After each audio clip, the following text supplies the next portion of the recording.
ये पूरा दिन भर का खर्चा। इसके बाद आपका खाना पीना और जो आपका खरीदारी ये आपका होगा। इसके बाद और कोई जगह पर एंट्री करने के लिए टिकट खर्चा नहीं लगता है, पूरा दिन भर का खर्चा। ये भी 170 रुपया बड़े लोग का, और जो बच्चे हैं 3 साल से लेकर 12 साल तक उनका है सिर्फ 70 रुपया का लगता है, वो भी दिन भर का है। इसके बाद और किसी जगह पर आपको 1 रुपया नहीं देना पड़ता। ये कलेक्शन होगा सबसे लास्ट में चंद्रभागा से पहले। चंद्रभागा से कलेक्शन होने से पहले फिर हम सब जगह का टिकट बुकिंग कराएंगे। सब जगह का टिकट बुकिंग होने पर आपको अगर किसी जगह पर जाते हैं, कोई स्पॉट पर जाते हैं, आपको टिकट दिया जाता है, फिर आप एंट्री करते हैं कोई भी जगह पर। ये पूरा दिन भर का है। इसके बाद खाना पीना, गाड़ी हमारा एक जगह रुकती है कोणार्क में खाने के लिए। जब आप जू से बाहर निकलते हैं तब चाय नाश्ते के लिए आपको टाइम दिया जाता है। ये 2 जगह, इसके बीच में और कहीं भी हमारा खाने के लिए नहीं गाड़ी रुकेगा, सुविधा भी नहीं होगा, और बीच में कहीं भी गाड़ी इतने समय नहीं रुकेगा। तो इसीलिए हमारा खाने के लिए कोणार्क में ही गाड़ी रुकेगा। दिन भर का खाना यानी कि सुबह का और दोपहर का एक साथ में ही खाना होगा। उसके बाद गाड़ी सीधा चलेगा यहाँ से खंडागिरी, सॉरी लिंगराज के बाद खंडागिरी, उदयगिरी, उसके बाद हमारा लास्ट में होगा जू। सबसे लास्ट में होता है जू। जो जू में आप जाएंगे, जू हमारा 4:30 बजे टिकट काउंटर बंद होता है। टिकट काउंटर 4:30 बजे के बाद टिकट नहीं मिलती है। तो चाहे बुकिंग हो चाहे ना बुकिंग हो, कोई भी तरह 4:30 के बाद आपको टिकट नहीं मिलता है। हमको किसी भी तरह 5 बजे जू बंद हो जाता है। किसी भी तरह जाके हमको 3:30 बजे, तभी आपको घूमने के लिए 1.5 घंटा समय दिया जाएगा। 5 बजे जू बंद होता है। तो आप लोग को समय दिया जाएगा, स्पॉट के हिसाब से आपको समय दिया जाएगा। उसी समय के अंदर फिर घूम के गाड़ी का पास आएंगे। गाड़ी का पास घूम के आने के बाद फिर गाड़ी हमारा जाएगा। अगर किसी को भी हो, आपको टाइम दिया जाता है, उसी टाइम के अंदर ही आप आ जाएंगे। इसके बाद फिर गाड़ी हमारा छूटेगा। अगर कोई भी आदमी अगर 2 मिनट या 3 मिनट लेट होता है, जो मेरा पास नंबर दिया है, आप मेरे को कॉल करके बताएं। और मैं जो आपको जो कलेक्शन होगा सबसे लास्ट में मैं कलेक्शन के लिए आऊंगा। जो कलेक्शन के लिए आऊंगा तो आप अपना मोबाइल नंबर देंगे, अपना कितना मेंबर, आपको पूरा हिसाब जोड़ के बताएंगे। अब जो कैश लीजिएंगे उसी समय जो नंबर देंगे उसको 12 घंटा के लिए खुला ही रखेंगे, क्योंकि मैं भी आपको कॉल करूंगा तो मेरे कॉल को भी आप रिसीव करेंगे। क्योंकि अगर आप नहीं रिसीव करेंगे तो ये मैं मान के चलूंगा जो भैया और भाभी लोग घूमने के लिए आए, शायद उन जगह उनको पसंद आ गया, शायद वो जगह उनको पसंद आ गया, वो जमीन खरीदेंगे, मकान बनाएंगे, वहीं पे सेटल होने के लिए सोच रहे हैं। मैं ये सोच के बाकी लोग को लेके आगे स्पॉट पे चले जाऊंगा। ज्यादा समय किसी को वेट गाड़ी नहीं करेगा, ज्यादा से ज्यादा 5 मिनट तक का वेट करेगा, और आप ज्यादा लेट नहीं करें, क्योंकि ग्रुपिंग का टूर है। किसी का 2 लोग की चलता 40 लोग को दिक्कत में नहीं डालना चाहता हूँ। इसके बाद फिर आप लोग अगर कोई भुवनेश्वर आने के जो जू से आप बाहर निकल के आएंगे, तभी आपको भुवनेश्वर आने के बाद कोई अगर Bhubaneswar railway station, bus stop या एयरपोर्ट जाने के लिए चाहेंगे तो उसी रास्ता पर आपको हम उतार के फिर बाकी लोग को लेकर हम पूरी हम आ सकते। तो इसके सबसे पहले जो नियम था, हम नियम के बारे में बता दिए। इसके बाद हम बता रहे हैं अपना टूर के बारे में। तो सबसे पहले हमारा टूर है चंद्रभागा। सबसे पहला टूर हमारा है चंद्रभागा। चंद्रभागा आप छोटा सा बीच है, उस बीच पे जाएंगे, सूर्य भगवान को प्रणाम करेंगे, माथा में पानी का टीका लगाएंगे, सीधा गाड़ी का पास, क्योंकि यहाँ ज्यादा भी कुछ देखने के लिए नहीं है। इसके बाद यहाँ के लिए मिलेगा एक तो सूखा नदी। चंद्रभागा में देखने के लिए मिलेगा आपको एक तो सूखा नदी। जो सूखा नदी साल में एक दिन उस नदी में पानी आता है और बाकी दिन सूखा देखने के लिए मिलेगा। उस नदी का नाम है चंद्रभागा का नदी, जो बोलते हैं सूखा नदी बोलते हैं, क्योंकि यहाँ पर एक मेला लगता है। एक दिन के लिए, साल में एक दिन उस नदी में जो पानी आता है उसमें मेला लगता है। जैसे कुंभ मेला में लोग जाते हैं नहाने के लिए, यहाँ पर भी लोग आते हैं नहाने के लिए। एक दिन के लिए उस नदी में पानी आता है। उस नदी का नाम है, नदी का बस नहाने के बाद सूर्य भगवान को वहाँ पर सुबह दर्शन करते हैं, इसीलिए उस नदी वहाँ पर सूर्य भगवान को आप हम बोले हैं नमन करने के लिए।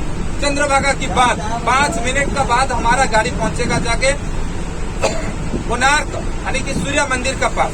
सूर्य मंदिर आप दर्शन करने के लिए जाएंगे तो इस मंदिर के अंदर आप लेके जा सकते हैं छत्ता, जोता, मोबाइल, कैमरा सब अलाउ। इस मंदिर के अंदर छत्ता, जोता, मोबाइल, कैमरा सब अलाउ। इस मंदिर के अंदर आप सब लेके जा सकते हैं। इस मंदिर एक अशुद्ध मंदिर है। सूर्य मंदिर जो कोणार्क मंदिर बोलते हैं, यह अशुद्ध मंदिर है। इस मंदिर के अंदर क्यों, आप पूरी मंदिर आप लोग गए, जगन्नाथ मंदिर दर्शन किया है आप लोग, किया है? इस मंदिर के अंदर अलाउ है ये चीज, जोता, मोबाइल, कैमरा सब कुछ लेके जा सकते हैं, क्योंकि यह एक अशुद्ध मंदिर है। इस मंदिर के अंदर कोई भगवान नहीं है। आप अभी जो जाएंगे देखने के लिए, इसका कारुकार्य देखने के लिए जाएंगे, इसके अंदर सब अलाउ है। इसके बाद आप लोग जो अशुद्ध मंदिर में बता रहा था, ये अशुद्ध मंदिर क्यों है? क्योंकि 1200 ख्रीष्टोदय में राजा लांगड़ा नरसिंहदेव जी उस समय जो कोणार्क मंदिर बनाने के लिए अपना राज्य में जितने भी कारीगर थे, उत्कल, अभी जिसका नाम उस समय राज्य का नाम था उत्कल, अभी जिसका नाम उड़ीसा है ना, इसका पहला नाम था उत्कल। तो उसी समय जितने भी कारीगर थे सबको बुला, तो 1200 कारीगर थे। तो 1200 कारीगर को लेकर उस मंदिर का काम बनाना चालू हो गया। तो 12 साल लगा उस मंदिर को बनाने के लिए। तो 1200 कारीगर में से एक लीडर कारीगर था, उनका नाम था विष्णु महाराणा। जो 1200 कारीगर में से एक लीडर कारीगर था, उनका नाम था विष्णु महाराणा। तो 1200 कारीगरों को लेकर उस मंदिर का काम जब चलेगा तो 12 साल लगा उस मंदिर को बनाने के लिए।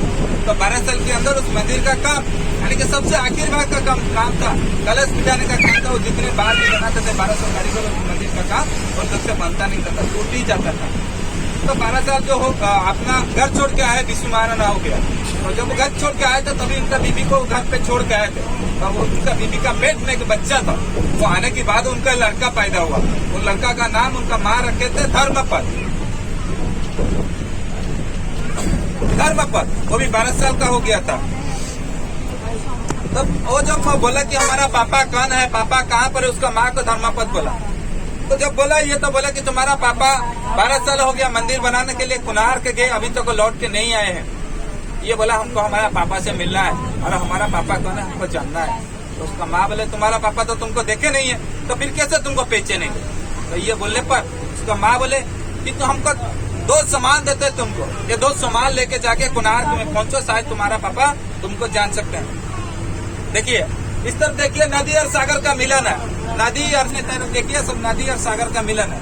इस नदी का नाम, तो ये होने के बाद धर्मपद घर में के कुत्ता था, और घर का पीछे कोली का पेड़ था, और दोनों सामान के लेकर आके कोणार्क में पहुंचा।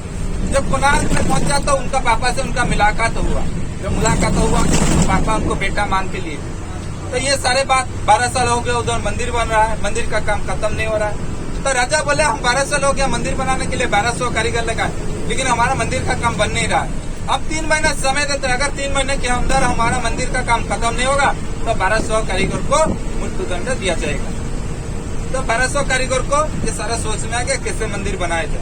तो 1200 कारीगर जो थे तो मंदिर बनाने के लिए जितनी बार भी बनाते थे वो टूट ही जाता था। मंदिर बनाने 3 महीना खत्म होने के लिए अब 7 दिन बाकी था। 7 दिन के अंदर ये मंदिर अगर नहीं बनता है तो 1200 कारीगर को मृत्युदंड दिया जाएगा। तो ये सारी बात उस छोटे से लड़का धर्मपद को पता चला। जब पता चला तो ये बोला हम मंदिर का काम बना देंगे। तो मंदिर का काम उस छोटे से लड़का धर्मपद जो 12 साल की थी उस मंदिर को बनाने का चालू किया। तो बनाते बनाते वो 12 साल का लड़का जो छोटा सा था वो धर्मपद, वो मंदिर का बनाने में और 7 दिन के अंदर वो मंदिर का काम फिनिशिंग कर दिया। यानी कि पूरा जो काम बन नहीं रहा था 1200 कारीगर में से ये काम को ही बना दिया। तो राजा इस बात को सुनने में आया कि जो काम 1200 कारीगर नहीं कर पाए, एक छोटा सा लड़का उसको काम को बना के करके दिखा दिया। तो बोले किसी को भी हो एक को मृत्युदंड दिया जाएगा, चाहे 1200 कारीगर हो चाहे उस छोटे से लड़के को, किसी को भी हो एक को मृत्युदंड दिया जाएगा। जो उनका लीडर कारीगर था विष्णु महाराणा, तो ये राजा का सामने जब राजा ये बात बोलने पर ये राजा का सामने बोल का है कि 1200 कारीगर को मृत्युदंड दिया जाए और हमारा बेटे को हम जिंदा रखें। तो ये बोलने पर तो सारे कारीगर सोच में कल सुबह हुए सभी को मृत्युदंड दिया जाए। तो ये सारे बात वो छोटा सा लड़का को पता चला। जब पता चला तो ये अपना मन में सोचा अगर 1200 कारीगर मर जाएंगे तो हम अकेले जिंदा रहेंगे, तो फिर 1200 कारीगर हम जैसे 1200 कारीगर पैदा होने के लिए बहुत समय लगेगा, लेकिन 1200 कारीगर जिंदा रहेंगे, हम मर जाएंगे तो हम जैसे कल सुबह भी 1200 धर्मपद पैदा हो सकते हैं। तो ये सोच के मंदिर का ऊपर गया और समुद्र पे कूद पड़ा। तब से ये मंदिर हो गया अशुद्ध मंदिर। इस मंदिर के अंदर कोई भगवान नहीं। आप अभी इसको जो देखने के लिए जाएंगे तो इसका कारुकार्य देखने के लिए जाएंगे। तो यही इसीलिए इस मंदिर को अशुद्ध मंदिर माना जाता है। इस मंदिर का यही स्टोरी है। और साथ में हम भी एक गाइड देंगे, जो घर बैठ गाइड जाएगा वो भी आपको कुछ और भी बताएंगे इस मंदिर के बारे में। तो ये कोणार्क के बारे में था। इसके बाद गाड़ी हमारा जाएगा, हमारा गाड़ी जाएगा लिंगराज, हरिहर भगवान लिंगराज के पास। लिंगराज के अंदर जो जाएंगे आप, छत्ता जोता मोबाइल कैमरा कुछ भी अलाउ नहीं। तो इस मंदिर के अंदर आप जाएंगे तो 108 मंदिर है। इस मंदिर के अंदर जाएंगे तो जो आपका लिखा हुआ है, जो मुक्तेश्वर या केदार गौरी जो भी है उसी मंदिर के पास है, तो सभी उसी को एक ही जगह में देखने के लिए मिलेगा। लेकिन हमारा गाड़ी धवलगिरी नहीं जाएगा। 28 तारीख पर्यंत धवलगिरी का गाड़ी बैन है, कोई गाड़ी नहीं जाता है। वहाँ का चीफ मिनिस्टर प्रोग्राम चलता है, इसीलिए 28 तारीख कोई गाड़ी धवलगिरी के लिए नहीं जाता है। 7 तारीख से लेकर 28 तारीख तक हमारा गाड़ी उसकी तरफ नहीं जाता है। पुलिस से जितने भी गाड़ी जाती है कोई गाड़ी नहीं जाता है, लेकिन और बाकी स्पॉट पे सब गाड़ी हमारा जाएगा। धवलगिरी को छोड़कर बाकी जगह सब जाएगा। तो इसलिए आप लोग जो लिंगराज की बात जाएंगे, खंडगिरी और उदयगिरी का बाद लास्ट में जू है। तो हमारा जो जू में जाएंगे तो आपको बता चुका हूँ मैं, जो समय दिया जाता है समय के अंदर आप आने के बाद समय के हिसाब से जाके पहुंचेंगे। हर एक चीज, सभी लोग तो पुरी में थे, कितने लोग जगन्नाथ मंदिर जाके दर्शन किया मेरे को हाथ उठा के पहले बताइए।